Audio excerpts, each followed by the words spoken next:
जय महाराष्ट्र विद्यार्थी मित्रांनो, मराठी माहिती केंद्र या यूट्यूब चॅनलवर तुम्हा सगळ्यांचे स्वागत आहे। तुमच्यासाठी खूप महत्त्वाची बातमी आहे। जर तुम्ही सरळ सेवेचा अभ्यास करत असाल, ग्रुप ब चा करत असाल किंवा ग्रुप ड चा अभ्यास करत असाल तर तुमच्यासाठी ही माहिती खूप महत्त्वाची असणार आहे। विद्यार्थी मित्रांनो, ॲड कधी येऊ शकते, जाहिरातीला कधीपासून सुरुवात होऊ शकते याविषयी सुद्धा आपण या व्हिडिओमध्ये गोष्टी क्लिअर करणार आहोत। पण मेन महत्त्वाचा आपला याविषयी विषय असणार आहे की आता जी जाहिरात निघणार आहे, माननीय मुख्यमंत्री देवेंद्रजी फडणवीस यांनी जे काही 1.5 लाख पदांची घोषणा केलेली आहे, याबाबत जाहिरात निघून त्याबाबतची परीक्षा कोण घेईल, TCS घेऊ शकते का, IBPS घेऊ शकते का, MPSC घेईल, या सगळ्यांविषयीच आपण आज चर्चा करणार आहोत, माहिती पाहणार आहोत। त्यासाठी व्हिडिओ शेवटपर्यंत नक्की बघा आणि अशाच नवनवीन माहितीसाठी आपलं चॅनल नक्की सुरुवात करा। तर विद्यार्थी मित्रांनो, सामान्य प्रशासन विभागाद्वारे एक 10 डिसेंबर 2024 रोजी GR प्रसिद्ध करण्यात आलेला होता आणि या GR मध्ये बघा, राज्य शासनाच्या अधिपत्याखाली सर्व शासकीय कार्यालयातील गट ब अराजपत्रीय पदे वगळून आणि गट क च वाहन चालक हे एक पद वगळून संवर्गातील पदे सरळ सेवेने महाराष्ट्र लोकसेवा आयोगामार्फत भरण्याबाबत कारवाई प्रमाणित करण्याबद्दल हा जो GR आहे तो आलेला आहे। तर यामध्ये माहिती बघा, जे काही ग्रुप ब चे पद आहेत अराजपत्रीय वगळून आणि ग्रुप क चे आहेत एक वाहन चालक हे एक पद सोडून, या सगळ्या ब आणि क चे जितक्या काही सरळ सेवेने होणारी पदभरती आहे ही कोणत्याही खाजगी कंपनीद्वारे न होता MPSC द्वारे करून घेण्यासाठी SOPs म्हणजेच कारवाई प्रमाणित कार्यपद्धती जी आहे ती तयार करण्यासाठी त्या संदर्भात हा GR आलेला आहे। तर यामध्ये काय आहे पूर्ण डिटेल्स मध्ये पाहणार आहोत। कधीपासूनचा काय होणार आहे, कधीपासून MPSC घेऊ शकते, कधीपर्यंत TCS घेऊ शकते, येणारी पदभरती कोण घेणार आहे, कोण घेऊ शकते, याबाबत आपण चर्चा करू। राज्य शासनाच्या सेवेतील महाराष्ट्र लोकसेवा आयोगाच्या कक्षेबाहेरील गट ब अराजपत्रीय आणि गट क वाहन चालक हे पद वगळून सर्व संवर्गातील जे पद आहेत सरळ सेवेने टप्प्याटप्प्याने महाराष्ट्र लोकसेवा आयोगामार्फत भरण्यास संदर्भीय दिनांक 18/7/2024 च्या शासन निर्णयात मान्यता देण्यात आलेली आहे। बघा, हा शासन निर्णय MPSC द्वारे पद भरती भरण्याचा निर्णय कधी आला होता? 18 जुलै 2024 ला। या शासन निर्णयात दिलेल्या सूचनानुसार उपरोक्त पदे महाराष्ट्र लोकसेवा आयोगामार्फत म्हणजेच MPSC द्वारे भरण्यासाठी प्रमाणित कार्यपद्धती जी आहे SOP म्हणजेच स्टँडर्ड ऑपरेशन प्रोसिजर त्यामध्ये प्रसिद्ध करण्याची जी बाब शासनाच्या विचाराधीन होती त्याबाबत हे परिपत्रक आलेलं आहे। काय आहे या परिपत्रकामध्ये? राज्य शासनाच्या सेवेतील महाराष्ट्र लोकसेवा आयोगाच्या कक्षेबाहेरील गट ब त्याचबरोबर गट क चे जेवढे काही सगळे पद आहेत त्यापैकी फक्त वाहन चालक एक सोडून बाकी सगळे पद आयोगाच्या कक्षेतील टप्प्याटप्प्याने आणणे तसेच महाराष्ट्र लोकसेवा आयोगाचे सक्षमीकरण करणे याकरता शासन व आयोगाच्या यांच्यामध्ये समन्वय राखण्यासाठी अपक्ष मुख्य सचिव सेवा सामान्य प्रशासन विभाग यांच्या अध्यक्षतेखालील पुढील प्रमाणे एक समिती गठीत करण्यात आलेली आहे। तर कशासाठी समिती गठीत करण्यात आली की जे काही गट ब चे अराजपत्रीय पद असतील किंवा मग गट क चे जे काही पद असतील हे सगळे पद आधी एखाद्या खाजगी कंपनीला टेंडर दिलं होतं आणि त्यांच्याकडून भरून घेण्यात येत होते।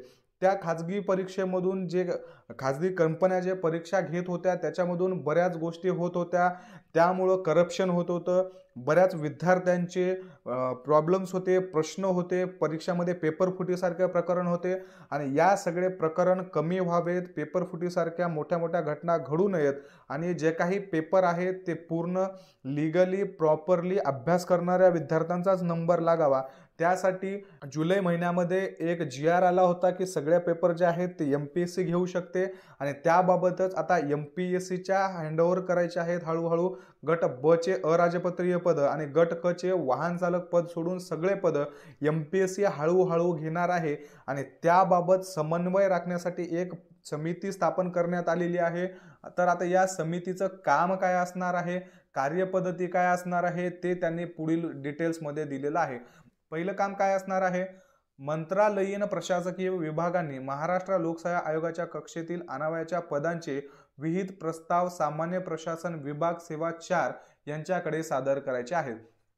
ही जी समिती आहे या समितीनं काय करायचं की जितके काही या लोकसेवा आयोगाच्या कक्षेत येणारे पद आहेत त्यांचा प्रस्ताव सामान्य प्रशासन विभाग यांच्याकडे सादर करायचा आहे। त्याच्यानंतर मंत्रालयातील प्रशासकीय विभागाकडून प्राप्त झालेले विहित नमुन्यातील प्रस्ताव एकत्रितरित्या समन्वय समितीकडे शिफारसीसाठी सामान्य प्रशासनाकडे सादर करायचे। काय यांनी आता दुसरा मुद्दा काय करायचा आहे की जे विभागाकडून प्राप्त झालेले नमुन्याचे अर्ज आहेत समन्वय समितीकडे पाठवायचे आहेत। सदर समिती कोणती पदे प्रथम टप्प्यात प्राधान्याने महाराष्ट्र लोकसेवा आयोगाकडे वर्ग करवायची याबाबत शिफारस करेल, तसेच पुढील टप्प्यात कोणती पदे आयोगाकडे वर्ग करायची आहेत याबाबत समिती वेळोवेळी शिफारस करेल। तर बघा आता टप्प्याटप्प्याने घ्यायचे म्हणजे ग्रुप क चे सगळे पद एकदाच जाणार नाहीयेत किंवा ग्रुप ब चे जे अराजपत्रीय पद आहेत हे सुद्धा एकदाच एमपीएससी कडे जाणार नाहीत, ते टप्प्याटप्प्याने जाणार आहेत। आणि ही जी समिती आहे ती समिती ठरवणार आहे की पहिल्या टप्प्यामध्ये गट क मधले कोणते पद जाणार आहेत आणि ब मधले अराजपत्रीय मधले कोणते पद एमपीएससी कडे जाणार आहेत, हे टप्पे जे आहेत ती ही समिती ठरवणार आहे। समन्वय समितीने महाराष्ट्र लोकसेवा आयोगाकडे वर्ग करावयाची जी पदं आहे यांची शिफारस केल्यानंतर पदे आयोगाच्या कक्षेत आणण्याची पुढील आवश्यकता कार्यवाही करण्याच्या सूचना सामान्य प्रशासन विभाग हे देणार आहे।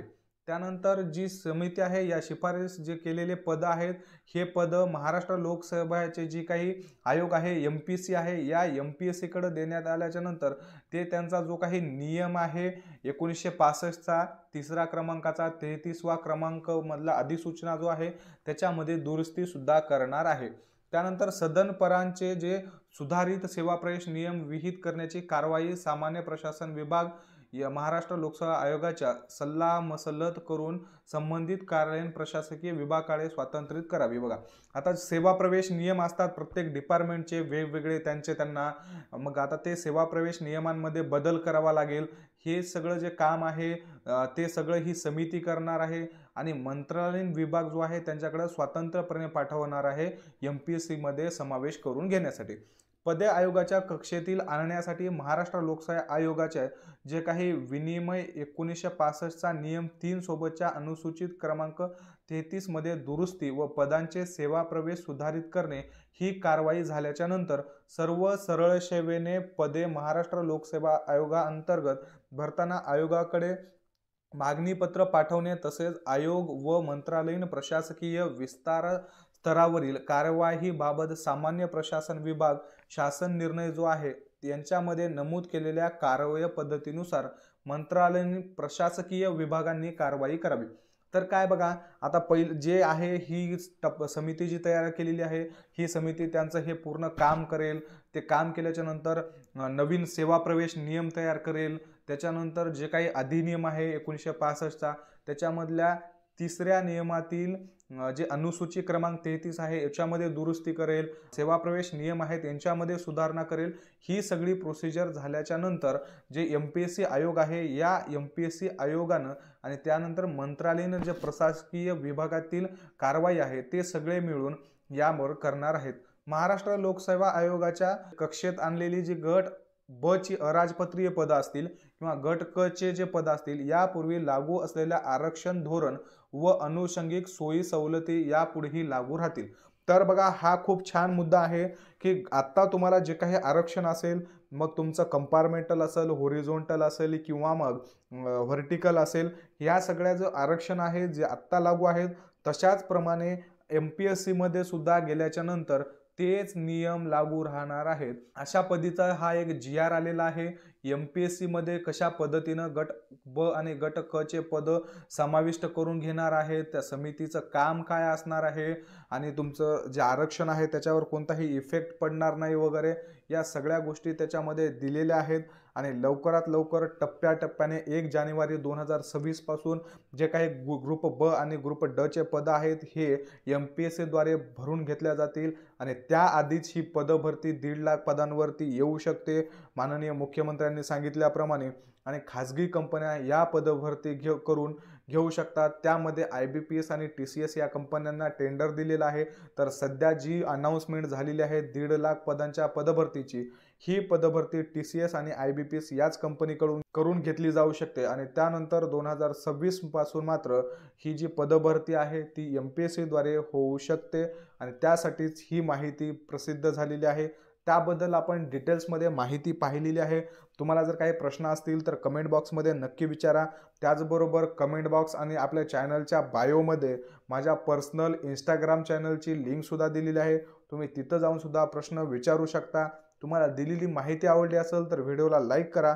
अशाच नवनवीन माहितीसाठी आपलं चॅनल नक्की सबस्क्राईब करा आणि सगळे PDF नोट्स मिळवण्यासाठी टेलिग्राम चॅनल जॉईन करायला विसरू नका। धन्यवाद।